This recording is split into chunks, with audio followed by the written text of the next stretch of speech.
Chapter 30. Introductions.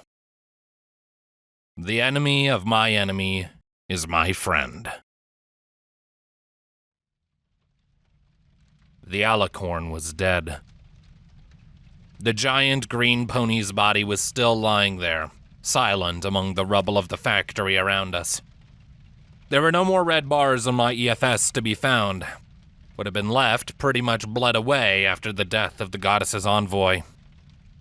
We'd done a sweep through the factory, going through each available room for any remaining slavers that would be all too happy to get revenge for all the ponies and griffins we had killed that day.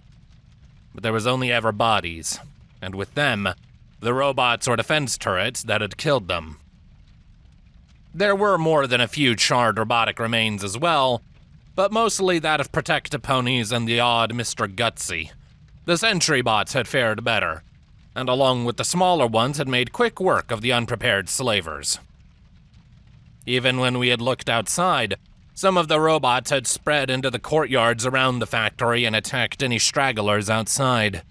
It didn't look like they were leaving the confines of the parking lot though, so I could imagine a remaining slaver presence in the rest of Buckingham. Still, even if they tried to retake the factory, with the numbers they had left, I wouldn't see them succeeding without reinforcements from Kronos. And honestly, I was willing to bet a good portion of them were already getting as far away from the town as possible. To regroup or just to flee. I didn't much care either way, so long as they didn't bother us for a good while. I'm sure Xena was still giving them the incentive, probably still nestled on her hill.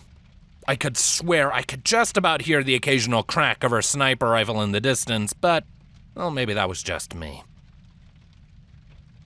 Once we were sure that any remaining slavers in Buckingham would not be bothering the factory, we completed the circuit and found ourselves back in the destroyed factory floor with the alicorn's corpse. We had taken out the factory, despite the odds against us. We'd found out where the Ministry of Arcane Science's secret base was, but now we still needed a way into that base, or we were pretty much dead the moment we tried to go in. I don't suppose the place will have more robots for us to use, Moonblossom suggested, picking up a severed Mr. Gutsy arm that seemed to be under a bit of rubble she'd shifted aside. It worked well enough here. That would imply us getting inside to hack their security systems, Cobalt huffed, kicking a small pebble aside. As it is right now, we've experienced what happens when we try to hack the elevator.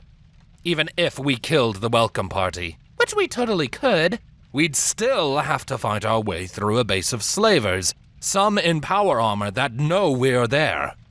It would be worse than this place, and we'd be alone. We'd never have the chance to even get the bots up and running, and that's assuming Kronos doesn't have them active and shooting at us. Moonblossom grumbled something under her breath, clearly not happy with the news. Then we just need to find that access code, I said to the others. If it was our only safe way in, then we would just have to find it. Even if it wasn't at the security station, there might be another terminal somewhere in this place that at least has a clue for us. Wish we'd looked while sweeping for baddies, Moonblossom muttered. So are we splitting up? Cover more ground and all that? Think you can handle a terminal? Cobalt deadpanned. She shrugged. Oh, as long as it's on. Otherwise, I guess I'll call you. Wise choice. Shut up, she retorted. So we doing this or what? What if those bad ponies come back? Ultrix asked, sitting to one side as she stared despondently at her own hooves. And we are alone. Damn, I hated seeing her like this. No, they won't come back. Not with the robots still here, not now anyway. Oh. Okay. I gritted my teeth, hesitating as I made to take a step towards the changeling. Fuck, she needed a hug or something. I sat down beside her, trying to think of something to say. Do you, want to talk about it?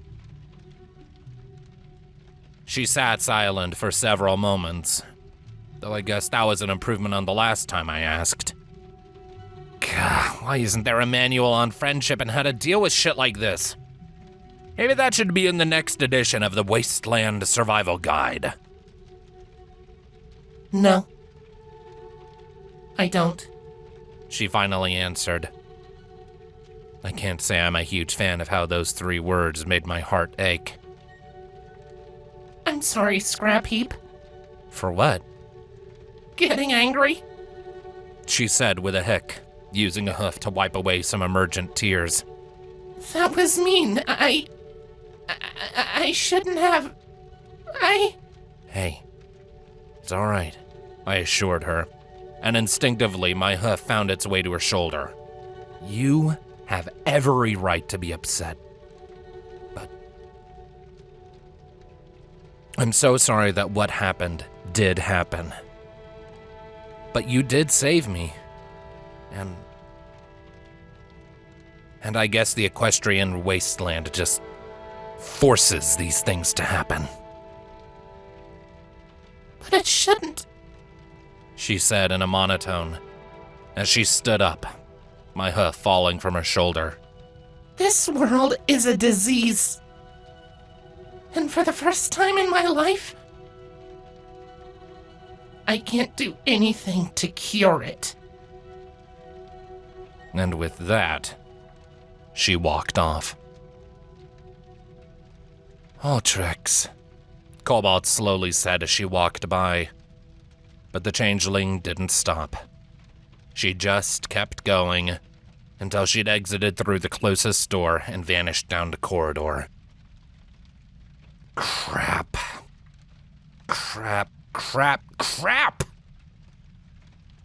We never should have taken her from the stable.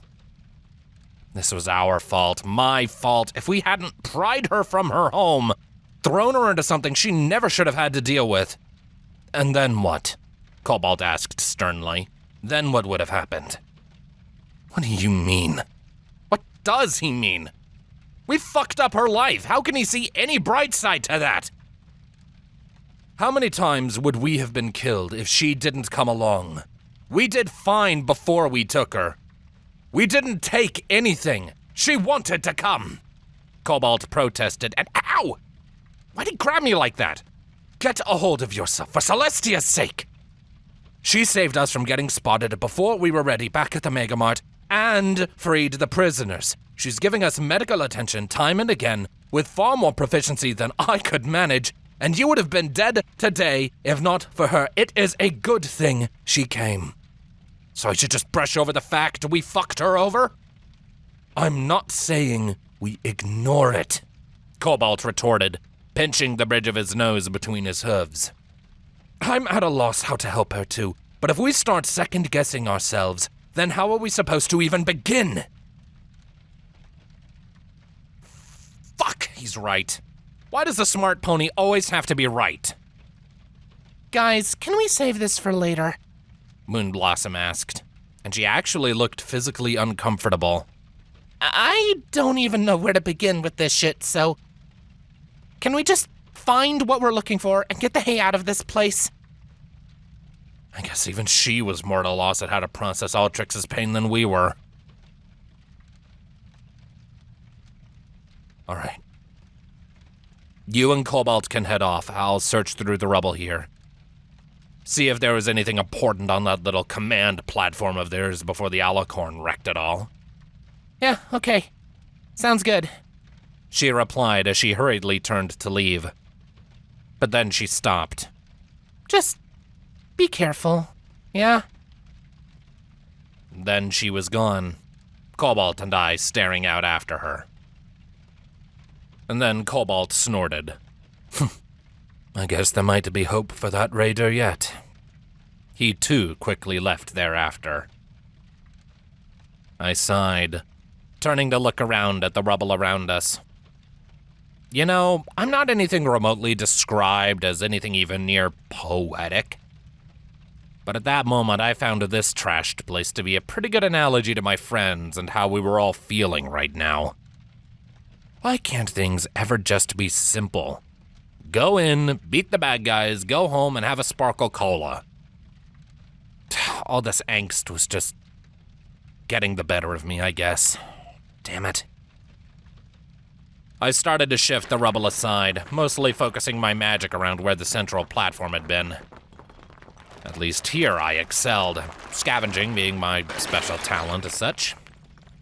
Shifting through broken rubble, bypassing a battered corpse of a pony long denied her or his own life among the ruins of the old world. Okay, yeah, no, this was no less depressing. I moved some collapsed concrete and steel to the side, watching as a totaled terminal came tumbling to the pile and onto the floor. Useless to me. Still, I could just make out a metal box among some twisted railings and even a bit of rebar. I lit my horn and latched onto the remains with my pale aura, and tried to lift it but hissed through my teeth as a sudden shot of sharp pain struck my chest. I dropped the wreckage and myself to the floor as I held a hoof tightly against the pain. It was right where I'd taken those hits earlier. It struck me how lucky I was to even be alive, by all rights. That minigun should have just shredded me. Still, even through Ultrix's care and attention, the pain had returned as I'd exerted myself. I guess it was a small reminder that I wasn't back at 100% yet. I had a syringe of Med-X still on me, though, so I recovered the medicine and quickly injected it into the pain directly. The painkiller did its work, and the pain faded into a small, numbing sensation. All right, rubble round 2. I lit my horn again, and with a bit of strain that made the numbing become a little more pronounced, I was able to lift the twisted wreckage from the box and shove it to one side. I took a breath as the battered and dented metal crate was freed, trotting over to it and giving the container a look over. It seemed intact enough, though I hope whatever was inside survived the fall. I lifted the lid and pulled it free, exposing the contents within. The top layer seemed to be some random shreds of barding, nothing too interesting. A combat shoulder piece, a belt. Oh, what's this? I pulled out a small depiction of a familiar purple pony. It was a statuette of Twilight Sparkle, looking to be in her prime and brimming with intelligence. I saw something written on the stand and I turned it over to get a good look. Book horse. Okay, for one, horse, pretty sure she was a pony. 2, now that I looked at it, it actually seemed to be made of pretty cheap plastic. I wonder if this thing was a knockoff of an actual product from the war. How did it even get in here? But there was a funny story there. Still, I actually kinda liked it. It was cute. So with that in mind, I bagged the fake statuette and got back to looking through the box. The last thing inside was far more interesting. Scrap? My heart soared at that voice, and I turned from the box to see the wonderful zebra mare walking into the room with concern in her eyes. Ah, there you are. I smiled and I chose to forget about the box for a moment, as I quickly crossed the expanse of the room and held onto the mare I loved with all the strength my battered body had. She returned it, burying her muzzle into my neck as the world seemed to dissolve around us. I was content to just stand there, Xena in my hooves forever. But, as always, it couldn't last. What happened? She asked gently, pulling away from my grasp. Where are the others? Searching for a code, I explained. It's a story and a half. I sat her down on a less rubble-strewn part of the floor and told her everything. Everything from the moment we had left her on the hill to the very story I was telling her then and there. And she just listened, sitting silently but with the occasional nod to go along with my tale. Maybe it was the Zenkori in her. Maybe it was because she was just the best. Maybe both. But I told her, and her face went grim as the tale reached its conclusion. I will try to speak with Ultrix, she said, sighing. I should have come. Maybe then. They would have spotted a zebra and opened fire, I pointed out. Cobalt was right about one thing. We shouldn't second-guess ourselves. Even if this just sucks. None of this was ideal, she agreed, leaning into me. I just hope we can heal her wounded heart. That changeling does not deserve such burdens. I wanted to protect her from it. So did I muttered. Still. What happened on that hill? I took the explosion as a signal to do what I could, she answered.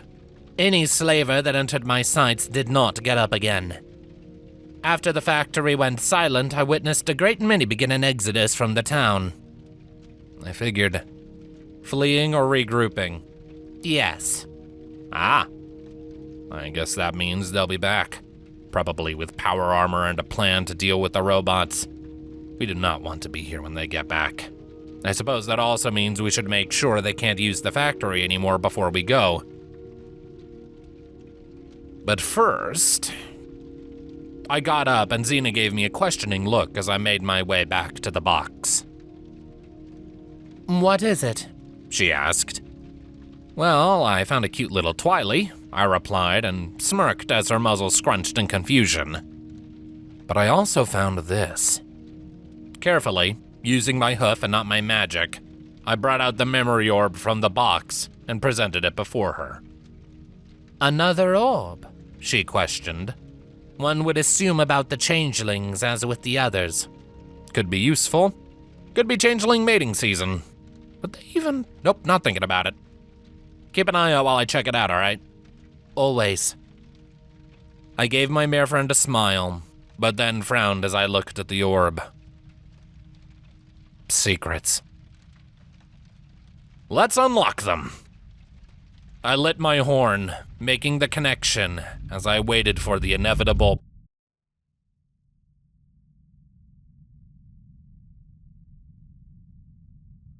perception shift. Ah, there it is. I was female, and I think I was getting used to that sensation. Not sure if that was a good thing, but nah. Oddly enough, unlike all the other orbs I'd used, for the first time I found myself in a pony rather than a changeling. And I didn't even see another changeling anyway. What was happening? Taking note of the pony I was in's surroundings, I saw a lavishly decorated and very tall hallway that was decorated with motifs of the moon. Armed guards lined the hallway, all decorated in dark blue ornate armor that clashed with the modern weaponry on their battle saddles. All of them stood ramrod straight, barely even blinking as they watched my host slowly walk down the hall. Some of the armored ponies even seemed to have bat wings.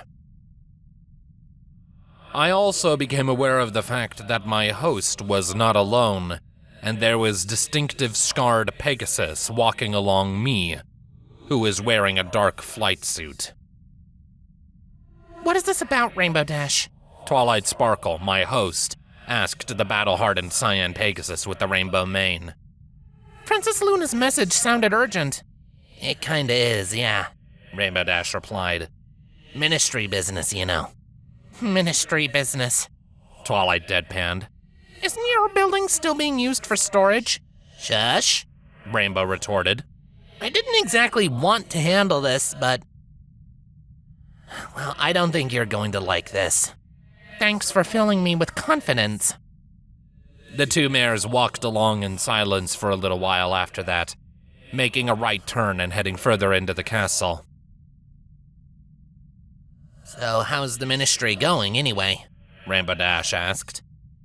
Busy, Twilight answered. So many bright ponies with so many bright ideas. I just wish their brains weren't being picked for weapons of war. You know why we have to, Twilight. I know, she replied with a sigh. I guess the hope is, now that the ministries are spread as wide as they are, we can bring the war to a quick close. 1 decade of war is enough. Littlehorn is still fresh on every pony's minds. Spoken to the princess. I felt Twilight's face morph into a grimace, and she couldn't meet Rainbow's eyes. That bad, huh? Celestia still won't talk to me. Even after the time she's had to grieve, she still blames herself for what happened to Luna's school. No pony to blame but the Stripes, Rainbow growled. They forfeited any sympathy when they murdered children. Twilight didn't answer. Not right away. But when she did, it was to change the subject. Anyway, Applejack's factories are being set up everywhere, Philadelphia in particular. Fluttershy's doing wonders for Equestria's medical care. Pinky and Rarity, I'm a little worried about. What? Why? Rarity hates her new job. Propaganda, I mean, she's good, but... Well, the idea of some of the content the Ministry of Image is being pushed to produce makes the hairs on the back of my neck stand on end. There's a real worry some ponies might start to demonize equestrian zebras. Rainbow Dash bit her lip. Ponies know better than that. It won't come to that. Wow, this was early days. Little Horn had happened, Celestia was off the throne, and the ministries had been formed, but was this after Chrysalis reached out to the Ministry of Awesome or before? And Pinky? The Pegasus asked. I'm just worried she's going to run herself ragged being the head of morale for all of Equestria. She's unmatched at parties, but she's barely slept since getting the position. Pinky's Pinky. She'll do fine, Rainbow dismissed. You know she'll do whatever it takes to keep the ponies of Equestria happy. That's what worries me. The memory of the Ministry of Morale listening post came to my mind. An obsessed Pinkie Pie spying on ponies and making party poopers disappear. From party planner to secret police. And here I was seeing the start of the end of the world. Well, maybe not the start if the war had been going a decade or so, but certainly its building blocks. Great, now my mood was dropping again. And then there's you, Twilight said, looking at the Pegasus as the duo stopped outside a large set of double doors. Me? Look at you, Rainbow. Scars everywhere I look. No zebra can match me. I'll be fine. Scrapes excluded. Rainbow tried to assure her unicorn friend. Come on, Twilight, it's us. You know we'll always be okay if we stick together. Twilight Sparkle sighed. Yeah, you're right. It's just so much to take in, and in so short a time. Rainbow Dash rubbed the back of her head. Well, brace yourself for one more thing. With that, Rainbow pushed open the door, and the two were allowed entry by the flanking guards. If my breath could be taken in this memory, then it would have at the sight of the vast chamber the ponies had just walked into. It was a long stretch that was marked out by a long red velvet carpet that led all the way up to a raised dais at the end. More banners of the moon decorated the expanse of Canterlot Castle's throne room, and upon the dais was a red and gold throne, which sat an alicorn that made the one we'd fought look like a filly. For the pony before the ministry mares was a true alicorn and not a chemically made abomination. Princess Luna, the ruler of Equestria. The princess had seemingly been waiting for them, and had been in discussion with another relatively young-looking bat pony in more of that archaic armor. Another pony stood by the throne. This was a pure black with a green mane, her cutie mark that of a spider. You may go, Lionheart, Luna dismissed, though I barely noticed him go as I stared into that astral mane flowing in an empty breeze. How does that even work? Both ministry mares bowed, though Luna's seemed to gesture for them to stand. Twilight, Rainbow, I trust you are both well? Yes, Princess, Twilight replied. You called me here? Straight on to business, then. But I know you are increasingly busy with the development of new spells, Luna noted. Very well. Rainbow Dash, perhaps you would like to do the honors. Sure. Rainbow said uncertainly before clearing her throat and pointing at the unknown mare. Long story short, through one way or another, this mare approached me for an audience with the princess. Personally, I wanted to punt her to the moon and back, but the princess wanted to listen. So here we are. What a blunt and almost barbaric description, the mare chided, smirking at the Pegasus.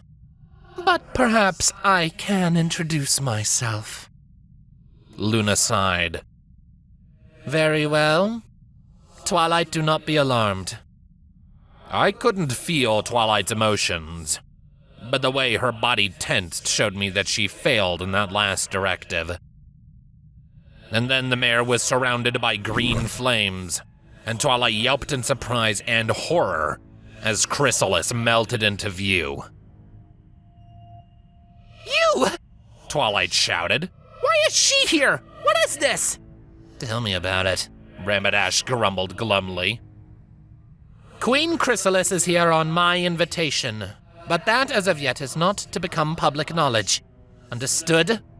Luna said warmingly. I command you to hear her out. You might find her offer enlightening. Offer? Enlightening? I could feel an incoming migraine from inside Twilight's head. Okay. Just speak. Glad to have your cooperation, Chrysalis sneered. What I am offering is quite simple in its design. Our infiltrators at Equestria's disposal in the war against the Zebra Empire. To steal from them or to counter their own infiltrators. The details shall be left to your discretion. Your infiltrators. You want to give us your infiltrators? Twilight said doubtfully. Okay, a couple of issues. First, why in Equestria would you want to do that?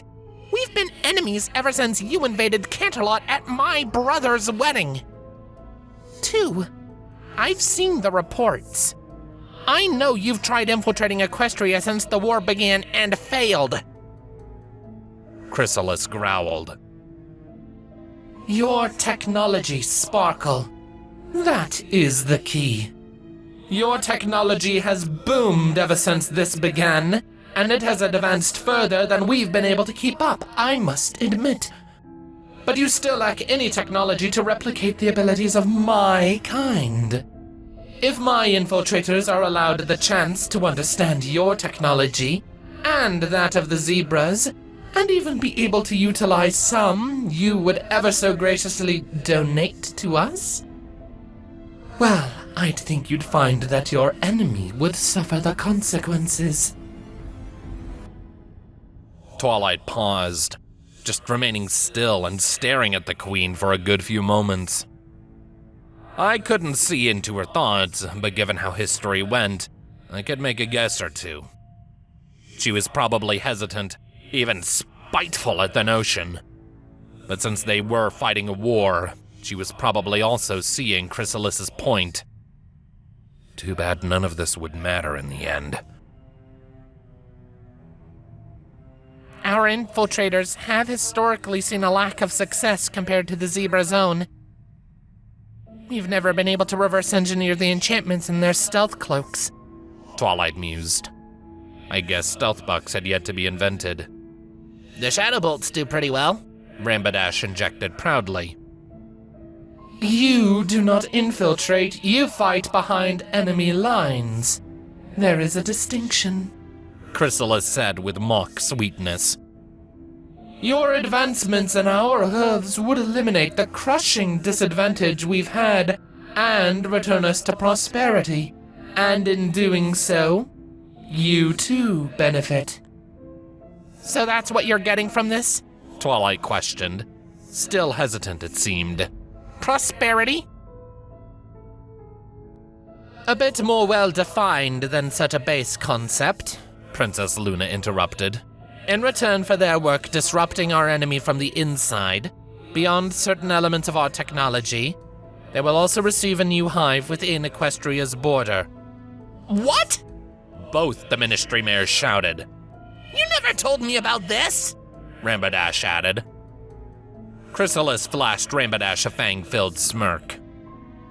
You were my link to the princess, Pegasus. You did not need to know the finer details of our negotiations. But... Princess, it's... Rainbow Dash stopped, giving an almost guilty look towards Twilight that the unicorn raised an eyebrow at. You know what the arrangement is. What arrangement? Twilight asked. It is of no matter. Luna dismissed before frowning at Rainbow Dash. We will discuss it later if you so wish, Rainbow Dash, but now is not the time. Twilight gave a deep frown, but seemed to choose not to pursue the matter. I too was confused for a moment, since the Ministry of Awesome was meant to be pretty much defunct since its conception. But then... And when our infiltrators are trained to counteract what we currently cannot, they will be most effective.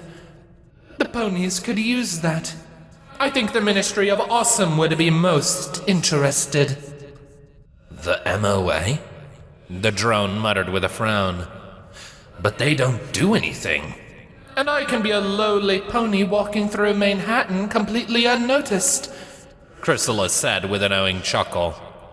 They may fool their own populace, but they cannot fool me. Right. Chrysalis had said that. Maybe the MOA hadn't been so defunct after all. The Equestrian hive would likely be placed in the northern regions of Equestria, since it is the least developed. It would be built far away from the public eye. The Office of Interministry Affairs would see that the correct resources are allocated. And how do we know you won't use our own technology to infiltrate us? Twilight asked the Queen directly. You are helping build my new hive. In short, you know where we live. Chrysalis pointed out. As much as I have little love for your fuzzy little civilization, my people are starving, and we are dying, Twilight Sparkle. To save my hive, I will do anything. Kill anyone, and even bargain with my enemies.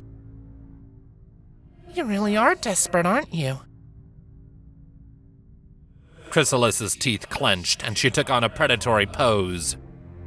But anything else that might have happened was stopped when Luna rose from her throne and planted herself between Chrysalis and Twilight. Enough! The princess decreed. This will be happening, and I expect the full support of the Ministry of Arcane Sciences in the matter. I too have an issue of trust with the changelings, but this agreement is ultimately more beneficial going forward for both our peoples than not. Luna then turned to Chrysalis, giving her a dangerous look. And then, when the war is over and the Caesar lies in defeat, we shall see how things progress. That we shall, Chrysalis replied, unflinching under the alicorn's scrutiny. Twilight and Rainbow shared a look of worry before everything started to fade to white. I gave a sharp breath as I emerged from the memory orb. The events I'd seen replayed through my head over and over, the start of an arguably unholy alliance that probably only made things worse in the long run. And I was also once again faced with how different Insidious was compared to Chrysalis. Insidious had never shown herself to be anything but a kindly, if sometimes temperamental, ruler of her people. The fact that we were ponies was nothing of an issue to the princess. She had no bitterness towards us or any foreseeable desire to control. Her mother, though. Every inch of her always seemed to promise pain and destruction to her enemies. She cared for her daughter, true, but the rest of the world? What would have happened if Chrysalis had gotten her way in the end? Hello, Scrap Heap. Gah! I'd suddenly found myself lying on my back, looking up with my muzzle an inch from the front radio of a sprite bot. The small robot let out a small chuckle before it then hovered backwards and gave me room to get up. What the hey? I got to my hooves and found Xeno sitting to one side with her sniper held at ease between her hooves. We had a visitor, she simply said. There were plenty of units to choose from after you activated the security robots, Watcher stated. Really? It lit up the system like a hearth-swarming tree. When, did you get here? I asked him, collecting myself. It's been a while. 13 days, Watcher replied factually. And you have been busy. You all have. All? Was he referring to the rest of my friends, or some pony else? As for when I arrived shortly after you entered the orb, I've been waiting for you to waken. So, you've been watching me sleep? Not creepy at all, Watcher. She has, Watcher protested, looking at Xena. I blushed. Well, that's different. Watcher paused, looking between Xena and myself, as I could almost see the literal cogs turning inside that robot. Oh! Well, congratulations, he remarked. Anyway, what was the orb about? Anything interesting? I too am curious, Xena said. Oh, well, nothing that can help us, really, I informed them. I saw the day that Rainbow Dash and Princess Luna got Twilight Sparkle to help with the whole Changeling Alliance thing. Twilight? Watcher said quietly, and I gave him an odd look. I recall.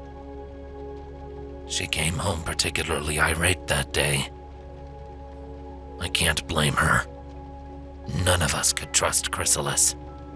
She may have made an alliance with us to save her people, but her ambition for control and power would always win out in the end. I gave Xena a glance before frowning at Watcher. You say that like you know her.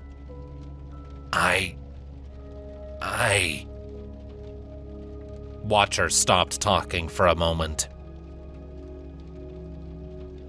I know a lot of things, Scrap Heap. Let's leave it at that. There was more to this Watcher guy, wasn't there? Stripe! Kobold's voice called out as he entered the room, Moonblossom and Ultrix with him as they all caught sight of the sprite bot. Watcher? Ah, yes, you're all here.